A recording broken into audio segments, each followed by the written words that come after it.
नमस्कार, मैं हूं पवन त्यागी। बिहार के मुख्यमंत्री नीतीश कुमार और तेजस्वी यादव ने एक चाल चलने की कोशिश की कि बिहार में वो जातिगत गणना कराएं और उसमें कुछ जातियों को कोडिंग ना की जाए और उससे बाहर कर दिया जाए।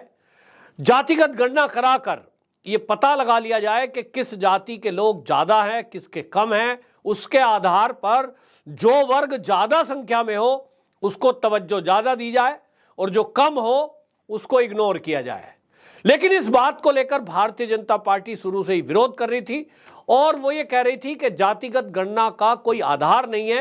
लोगों से आप जिस तरह के सवाल पूछ रहे हैं, जिस तरह से बिहार में कोडिंग की गई है जातियों की और वर्ग बनाए गए हैं, वो भारत में संभव नहीं है, क्योंकि भारत में जातियों में भी कई उपजाति हैं, जिसकी वजह से कई बार तो जाति में उपजाति होने के कारण वो आरक्षण की श्रेणी में है। जिसके बाद आपने जो कोडिंग की है उसमें जो खत्म किया, जैसे उदाहरण के लिए ब्राह्मणों में गौर जाति भी होती है। अब गौर को आरक्षण मिलता है, लेकिन उनको अगर आप ब्राह्मण में ही गिनेंगे तो उनको आरक्षण नहीं मिलेगा। तो कई ऐसे उदाहरण भारतीय जनता पार्टी के नेता रख रहे थे, जिसके कारण इसका विरोध हो रहा था। इसको लेकर के मामला पटना हाई कोर्ट में पहुंचा था और अब पटना हाई कोर्ट ने बाकायदा ये नीतीश कुमार के फैसले को रोक लगा दिया है। उन्होंने कहा है कि तत्काल प्रभाव से ये जो जातिगत गणना आप करा रहे हैं, इसमें जो सवाल पूछे जा रहे हैं, व्यक्तियों से पूछा जा रहा है कि आप कितने पढ़े लिखे हैं, आप काम क्या करते हैं, आपकी जाति क्या है, और इस तरह से ये निजता का उल्लंघन माना गया है। दूसरी तरफ कोर्ट ने अपने आदेश की टिप्पणी में कहा है कि ये जो मामला है ये जनगणना का नहीं है, ये जातिगत गणना का है और ये अधिकार केवल केंद्र सरकार का है। इस मामले को लेकर केंद्र सरकार से सुप्रीम कोर्ट ने पूछा था कि जातिगत गणना पर आपका क्या कहना है, तो वहां केंद्र ने पहले ही ये बता दिया कि केंद्र सरकार की तरफ से देश के अंदर जातिगत गणना कराने का कोई विचार नहीं है। इसका मतलब साफ हो गया कि केंद्र का अधिकार है और केंद्र इस जातिगत गणना को नहीं करा रहा है। फिर बिहार के मुख्यमंत्री को क्या सूझी कि ये जातिगत गणना करा रहे हैं, और इसके कारण आप देखिए, जहां एक तरफ बिहार की जनता का 500 करोड़ रुपया इस जातिगत गणना कराने पे खर्च होगा, उसमें से बहुत मोटा पैसा खर्च हो चुका, और दूसरी तरफ इस गणना में कौन लगाए गए हैं, तो बिहार के टीचर, जो स्कूलों के टीचर जिनका काम बच्चों को पढ़ाने का है, उनको पढ़ाई छोड़कर इस काम में लगा दिया गया, और जिसके कारण एक तरफ बच्चों की पढ़ाई हर्ज हो रही है, दूसरी तरफ पैसा खर्च हो रहा है।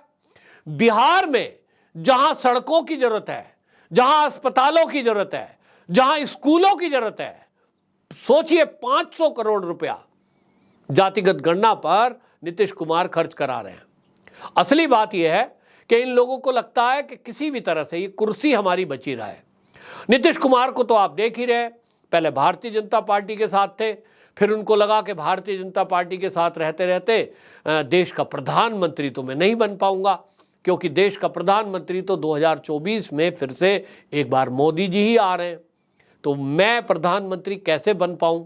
उसके लिए उन्होंने दिमाग चलाया, और दिमाग चलाने में उन्होंने विचार किया कि ये जो देश की विपक्षी पार्टियां हैं, अगर मैं इनका मुखिया बन जाऊं तो मेरे लिए चांस हो सकता है। और इसलिए उनको लगता है कि राहुल गांधी का कांग्रेस के नेता होने के बाद भी बहुत ज्यादा असर देश में नहीं है। तो उनको लग रहा है कि मैं तो पुराना लीडर हूं, कई बार मुख्यमंत्री रह चुका हूं, छवि भी ठीक ठाक है, तो लगता है कि मैं पीएम बन सकता हूं। और इसलिए उन्होंने भारतीय जनता पार्टी को छोड़ दिया और उस पार्टी का साथ लिया जिसका विरोध करते करते वो राजनीति में आए। आरजेडी का साथ जब से लिया, उसके बाद से बिहार में जो अपराध का ग्राफ तेजी से बढ़ा, लोग ये कहने लगे कि जिस जंगल राज के विरुद्ध हमने नीतीश कुमार को वोट दी थी, वो जंगल राज फिर से वापसी आ गया। तो सवाल ये है कि जंगल राज कब खत्म होगा। ये सवाल उठ रहे थे कि जहरीली शराब, उसके पीने से जो लोग मर रहे हैं, एक तरफ आपने शराब बंदी की हुई है, लेकिन शराब बिक रही है, धड़ल्ले से मिल रही है। अपराध बढ़ रहा है। तो बिहार में ये चर्चा होने लगी, जनता फड़फड़ाने लगी, तो फिर सीधा ये बात हुई कि क्या ये जो जेडीयू और आरजेडी के नेता हैं 2024 में क्या मुंह दिखाएंगे। तो कुछ नेताओं ने अंदर से ये आवाजें उठाना शुरू कर दी कि नीतीश बाबू को तो छोड़ना ही ठीक है, और इसलिए उपेंद्र कुशवाहा जैसे लीडर अलग हो गए, अलग पार्टी बना दी। उसके बाद ये कयास लगाने जाने लगे कि अब वो भारतीय जनता पार्टी के साथ मिल जाएंगे और नीतीश की सरकार गिर जाएगी, क्योंकि उसके दो रीजन थे। एक तो अंदर से आक्रोश, दूसरी तरफ जो तेजस्वी यादव है वो और लालू यादव, राबड़ी देवी और उनकी बहन, वो जमीन जो नौकरी के बदले जमीन का घोटाला था, जिसमें बिहार के गरीब लोगों की जमीनें इन्होंने नाम लिखवा ली थी, वो घोटाला खुल गया, IRCTC घोटाला खुल गया। और इसके कारण से लग रहा था कि कभी भी वो जेल जा सकते हैं। यदि तेजस्वी यादव जेल गए, लालू प्रसाद जेल गए, राबड़ी देवी जेल गई, तो फिर आरजेडी को चलाएगा कौन।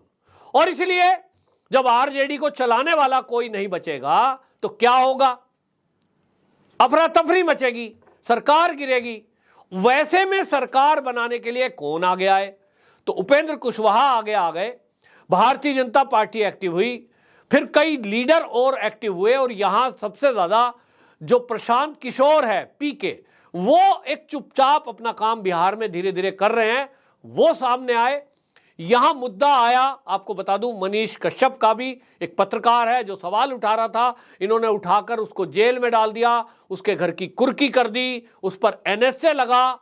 जिस तरह की बातें चल रही थी, ये सारा प्लान था कि ये जो चर्चा चल रही है इसको कैसे डाइवर्ट किया जाए, मुद्दों से ध्यान भटकाना और अपनी कुर्सी को बचाना।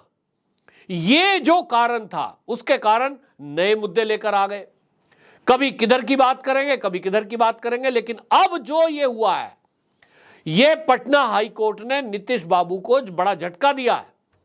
अब जनता इनसे पूछेगी कि पहली बात तो यह है कि जब आपके अधिकार क्षेत्र में ही जो काम नहीं था वो आपने किया क्यों। क्या एक मुख्यमंत्री रहते आपको यह नहीं पता कि जातिगत गणना राज्य का मुख्यमंत्री नहीं करा सकता, और अगर आपको पता था तो 500 करोड़ रुपए बिहार की जनता का आपने बेमतलब में फूंक दिया, इसका जवाब दीजिए। अब जनता पूछेगी, 500 करोड़ में तो आप समझ लीजिए कई अस्पताल, कई स्कूल बन जाते हैं। तो सवाल यह है कि अब इसका क्या जवाब नीतीश बाबू देंगे। दूसरी बात, अब जनता यह भी पूछेगी कि भैया जातिगत गणना आप काहे करा रहे थे, मकसद क्या था। सत्ता में बने रहने लिए अगर आपका मकसद था तो लोगों को जाति में लड़ाना मकसद था, क्योंकि हमने देखा कि जब ये जातिगत गणना शुरू हुई उसके बाद से सोशल मीडिया पर हमने देखा है कि लोग पोस्ट डाल रहे थे और आपस में भिड़ रहे थे। कहीं ना कहीं देश विरोधी ताकतें एक्टिव हो गई थी, ब्राह्मण क्षत्रिय को गाली दे रहा है, क्षत्रिय वैश्य को गाली दे रहा है, हमारा कोड ये, तुम्हारा कोड ये, मैं पहले नंबर पे, तू छठे नंबर पे, ये सब चीजें चलने लगी थी। और देश में हमने देखा है कि जातिगत आधार पर कितने दंगे हुए हैं, कितना समाज में वैमनस्य है। जरूरत तो इस बात की है देश में कि लोगों को जाति भुलाकर फिर से एक भारतीय के रूप में लाया जाए, भारत माता के सपूत के रूप में लाया जाए। जरूरत तो इस बात की है कि लोगों को यह कहा जाए कि धर्म और जाति से ऊपर उठकर भारतीयता की बात करें, लेकिन यहां जाति में बांटने की बात चल रही है। राहुल गांधी ने भी कई जगह बयान दिया और राहुल गांधी ने भी कई प्लेटफॉर्म पर इस जातिगत गणना का समर्थन किया।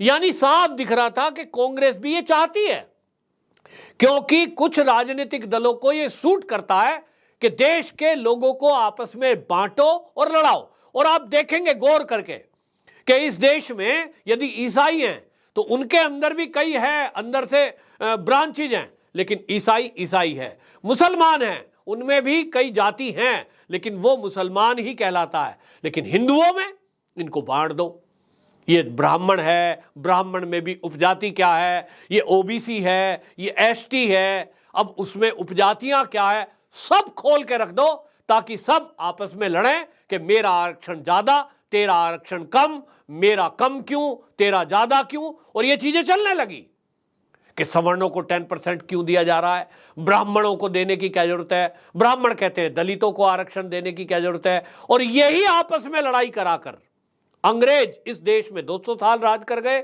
वही अंग्रेजों वाला फॉर्मूला कांग्रेस ने इंप्लीमेंट किया और वही फॉर्मूला नीतीश कुमार और तेजस्वी यादव बिहार में लागू करना चाहते थे।